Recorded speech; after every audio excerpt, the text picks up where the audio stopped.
Hey everybody, good morning. My name is Norm Thacker. I'm 41 years old. I live in Holly Springs, North Carolina, which is a southern suburb of Raleigh, which is the capital of North Carolina. It's about, from where I live, about a 25-minute drive from where I live to downtown Raleigh. So, a little sleepy suburb, but a great place to live. Town of Holly Springs has done an excellent job with greenways and parks and plenty of places for folks like me that are passionate about being outside and running and or biking. Lots and lots of opportunities to do that here. Very safe opportunities. So it's nice that I live in a town like that. Brief history on myself and why I'm doing this, real quick. Like I said, I'm 41. I started running, I don't know, about 8 years ago, something like that. Started doing a lot of 5Ks. I began basically with it was an organization called the Second Empire Grand Prix Series.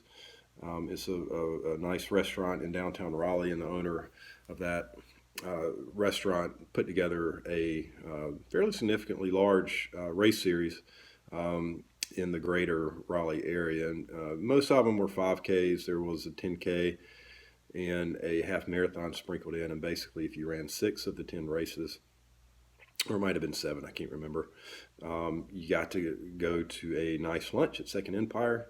Um, on the owners, and then they had a nice little award ceremony at the end of it, which was really cool. So that's basically how I started my running adventures, I guess. I'm not going to say it's a career because it's not what I do, but I do enjoy it. I'm very passionate about it. And basically, the purpose of this channel is to basically chronicle what I do as a runner and as an individual. Um, and I'm going to talk about, as I go along, a lot of different things. I'm going to talk about my gear. I'm going to talk about different things that I do. I'm going to talk about some uh, books that I read, some magazines that I read frequently, because I think all of that knowledge is good to take in. So, you're going to read a lot of stuff out there if you do read books on running or fitness or biking, whatever you're passionate about.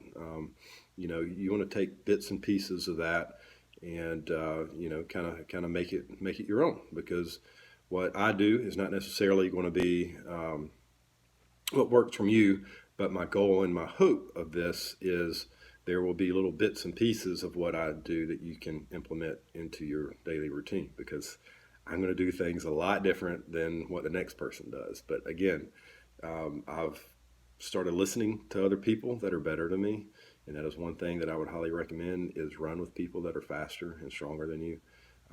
If you want to get faster and stronger, that's one of the ways that you can do it, because you don't want to be left way behind and not know where you're running. So um, that's one thing that I've done in the past that's helped, is train with people and buddy up with people that are a lot faster and stronger than me. And that's not very hard because I'm not tremendously fast nor strong, but I'm getting better, or have gotten better over the past couple years. Um, so again, that's basically the purpose of this channel. One thing I did want to throw out there are my current running goals for 2018. I'll backtrack just a little bit and tell you what my goal for 2017 was, and it was to run one established race per month throughout the year. So I ran one race per month. Actually, there was a couple months. I think April was one. November was another one where I ran two races in those months. But it was run one organized race per month, and I ended up with 15 different races that I ran last year. I started in Charleston, South Carolina, and ran the full marathon there. I was actually training at that point to run a sub 4 hour marathon. I did accomplish that. I ran it in 3 hours and 56 minutes and change. Um, Probably to this date, that's I would say that's the second best race I've ever run in my life, and I'll get to my second best one here in a minute, or my best one here in a minute. But I ran everything from I ran 2 full marathons last year. I can't tell you how many halves I ran. It was a bunch. During the hot summer months, it's hard to find longer races, so trim those back to 5Ks. I ran a couple of those. I tried to PR them, but came up short on those. It's a different type of training that you have to do for speed work on a 5K. And I didn't focus in on it. I just went out there and gripped it and ripped it. And most of the times when you grip it and rip it in running, it's not going to work out the way that you hope. And that was my case there. But yeah, I PR'd a full marathon. I PR'd a half marathon. That was a Raleigh Rock and Roll. And I ran in April, didn't even know I was running it until about a week beforehand. Somebody transferred their bib to me. But I was in really good shape. I was training for another full marathon, and I blew it out of the water. And I ran a 1 hour and 42-minute half marathon on a very hilly course. So that was pretty awesome. I smoked that one pretty good, and that's as fast as I've ever run in my life. I'm trying to think of some of the other notable ones. I ran a beer mile. You ever seen one of those? Those are kind of fun. I'm not going to go into a lot of details on that, but it's basically you drink a beer as fast as you can, 12-ounce beer that's over 5% alcohol. You run a quarter mile, come back and do that 4 times.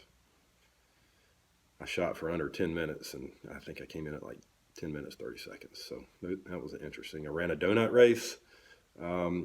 Basically ran 2 miles from NC State to Krispy Kreme, pick up a dozen donuts, you eat them, run 2 miles back, and it's called the Krispy Kreme Challenge. The challenge was to not throw up the donuts. It was cold that morning. I only ate like 3 or 4 of them. So I ran the race, but it was more just fun, for fun. It was on my birthday last year. So that was a really cool experience. So those are different types of races I ran.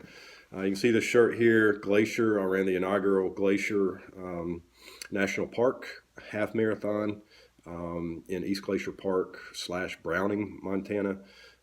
Last year, that was, wow, you're talking about beautiful. That was something else, but it was one of these vacation race series.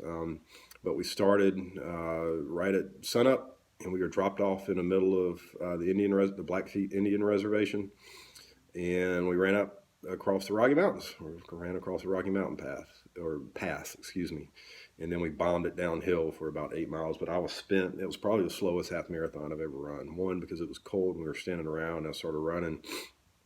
My feet were like ice cubes, and I didn't realize they were literally numb. When I started running, they didn't heat up until about 3 or 4 miles up the mountain. So that was interesting race. There's a lot of challenges. I was not prepared for the altitude. And here where I live, the altitude is I don't know, a couple hundred feet above sea level, maybe 300. And I've never actually looked it up, so I don't know what it is. But it's not very, very far. And then you go out to the Rocky Mountains, and it just changes everything in your lungs, and it's hard to train for here. So that was a challenging race, but beautiful, most beautiful race, scenic race. I ran. Another cool one that I ran last year was a 5K right after Labor Day at Carolina Beach here in North Carolina. And it was, like I said, it was just a 5K, but the cool thing about it was the timing mat at the very end was on the beach. So about the last 300 or 400 meters, you were running on the beach, on the sand. And I was on pace to PR that one, but you hit the sand and it kind of slows you down. And it was when Hurricane Matthew was hitting Florida, and that was an extremely large hurricane, and it was actually affecting the North Carolina coast, so it was very windy that day too. And as a runner, you know, wind is it'll affect your performance significantly. So I was close on that one, but close only counts in horseshoes and hand grenades, right? So that was a fun one. And then I said my best race came last year. It was the Blue Ridge Foot Levelers Marathon in Roanoke, Virginia. And it has over 7,400 feet of total elevation. And I ran that marathon in 4 hours and 30 minutes. So I was really proud of that one. That was the best race, and that's the best shape that I've ever been in my life. And beautiful and challenging. And I actually ended up canceling that race before everybody crossed the finish line because of thunderstorms and lightning. But thankfully I was able to cross the timing mat before they called the race, and I got the medal, official time, all that kind of stuff. So that was fun. And so it basically brings me to where I am today.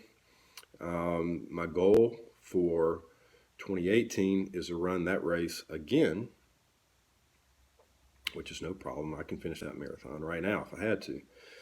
The problem is I signed up in my euphoria after the race for the double marathon, and they only allow 50 people to run it. And I'm one of them, although I think they allowed another 25, maybe even another 50 people because it sold out so quick. So there's not going to be more than 100 people running the double.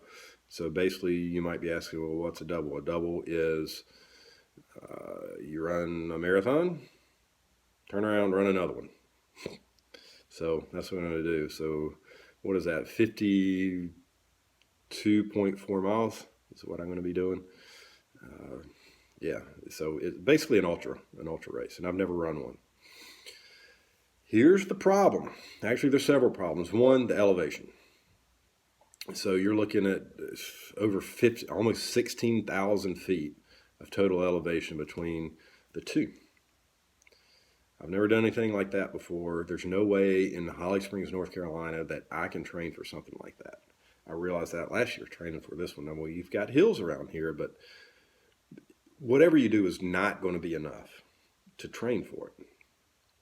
So what I'm going to do this year is incorporate basically what I did last year, except I'm not going to focus specifically on a tremendous amount of speed, although I will do some speed work, some tempo work during the middle of the week, but it's just going to be time on feet.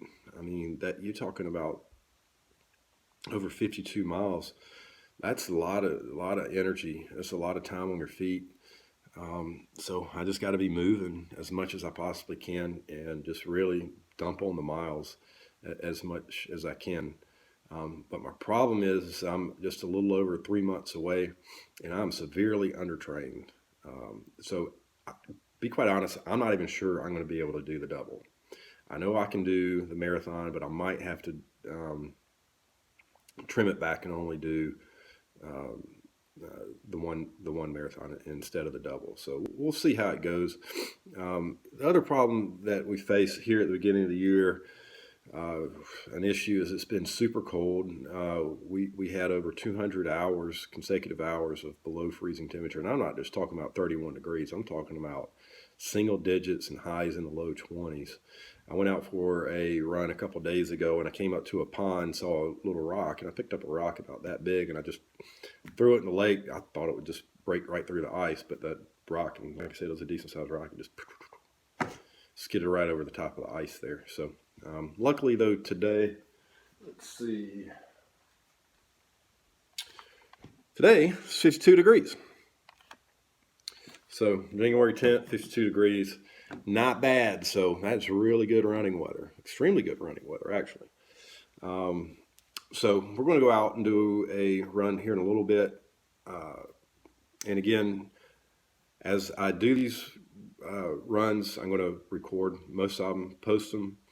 You're not going to see me out running a tremendous amount because when I'm out, that's my time to be with me and my thoughts. I honestly, I don't run with my phone a whole heck of a lot around here. Now, if I'm visiting somewhere or traveling or something like that, yeah, I'll take my phone in case I get lost or something. But generally speaking, I have a pretty good idea of the route that I'm going to run, even when I'm traveling. So I don't carry my iPhone with me a lot, although, for safety reasons, I understand why a lot of people do that. And, I'm not going to tell you not to do it. I'm just, again, it's personal preference and kind of what I do. So, yeah, with that, I'm going to show you some of the gear that I use.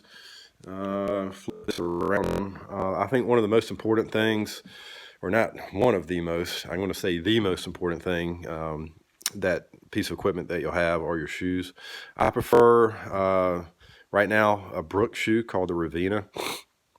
Now, I was actually sold on this after the Charleston Marathon that I ran because I had a lot of foot pain in the lace area there. I mean, a tremendous amount, almost to a debilitating state, and it hurt for days and days and days. But this one, when I went to a specialized shoe store here in town called Fleet Feet, and they do a nice job in recommending different things, and taking your issues that you're having and fitting you in a shoe that works for you. And again, what works for me might not work for you. So again, the goal of this is just to tell you what I have found that works well, and maybe you can just take bits and pieces of it. But I like this because it has a really thick tongue on it. So when you lace the shoelaces down, you don't get a lot of foot pain on the bridge of your foot there. So that's been really nice. The other thing I would recommend is finding a pair of socks that work really well for you. For the most part, I use these Balegas. They're a little bit more expensive than a lot of running socks out there, but I like them because they're padded really nicely in the heel, and again up towards the toe of your sock there. So I really like those. Other things that I wear a lot of, especially on the colder mornings, a good pair of gloves. A lot of times you'll come out of those, but it's nice to have some gloves with you in the colder months. And here's an issue that I've always had, and this is why I have not been tremendously fast throughout the years, is I have asthma. And asthma in a runner is a big problem. So I have to take a puff or two of this, and it stays with me. You can see the labels are kind of roughed up. This always stays with me when I run, especially any mid distance runs and longer runs. Always have to have my inhaler, some albuterol, with me. So I always take a couple puffs of that about a half hour before I go out. Other thing that I like is having some sort of timing watch. I prefer Garmin. They've done a nice job. This is the Garmin 230. A lot of people have the 235. They like running on their heart rate. This one does not have a heart rate monitor, but if you get the Forerunner 235, it does. Some people will wear a separate heart rate monitor. For my training, this is the book. This is my Bible. I had a friend tell me about this about a year or so ago. Run Less, Run Faster.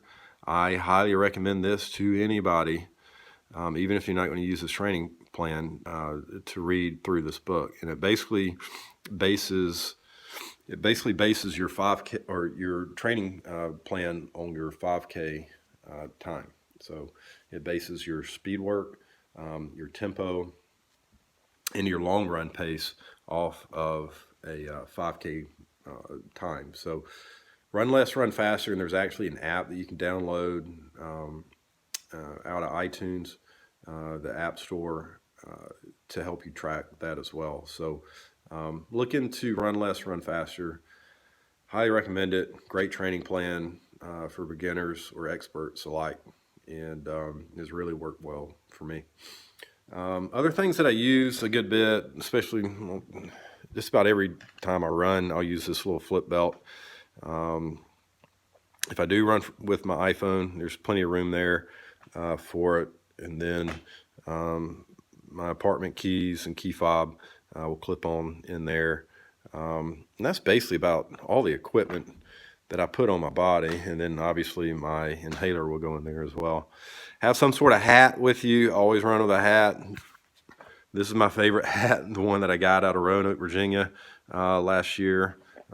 Anything with head sweats on it is going to be good because it's going to be real soft around there, and it doesn't, hurt your head that much when you're wearing it. One of the other things that I really like to use beforehand to keep my lips from drying out is some sort of lip balm. I personally prefer Burt's Bees. It's a local company out of Durham, North Carolina, and I've used their product for many, many years, and it just seems to hold up better on my lips. And when you're running, you're licking your lips a lot, and you don't want them to dry out. So actually, on my longer runs, I'll have this with me in my flip belt because I just hate my lips drying out. Good pair of sunglasses. I think that's a must, something that's not going to fall off your head if you don't need them. And then on longer runs, some sort of friction defense, Gold Bond, Body Glide, any of those will work. And make sure you are cleared out, especially before your long run. So you don't have to be running around out there and then nature calls and you got to stop and restart and do all that kind of stuff. So I think clearing out the pipes is not a bad thing before you go out and run. So again, I've rambled on for 20 minutes or so here, but this will probably be my longest post that I do. But I just wanted to give a background on me. One thing I didn't talk about, another challenge that I'm going to have, is I'm a single dad with two beautiful girls, 12 and 6. I have them every other week for a week. So working them into my training plan is going to be a challenge. So we'll see how this goes on April 21st in Roanoke, Virginia, if I'm going to run the single or double. So I don't know. I'm just hoping that muscle memory will come into play. Like I said, I know I can run a double. I'm not so sure. One thing I do have going for me is I'm stubborn as hell. So I'm hoping that'll work. But at some point, body will overtake the mind if it's not prepared right.